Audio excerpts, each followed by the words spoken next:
Bon, on va voir la mobilisation passive du poignet, des articulations métacarpophalangiennes et les articulations interphalangiennes.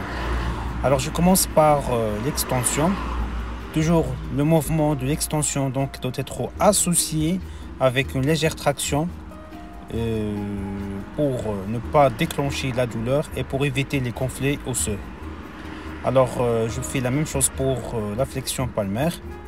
Je pousse toujours vers en avant pour permettre un mouvement de flexion palmaire. Alors pour la prosupination, je mets le coude à 90 de flexion. Je prends l'extrémité inférieure de l'avant-bras et je fais tourner l'avant-bras vers l'extérieur, c'est la supination, et vers l'intérieur, c'est la pronation.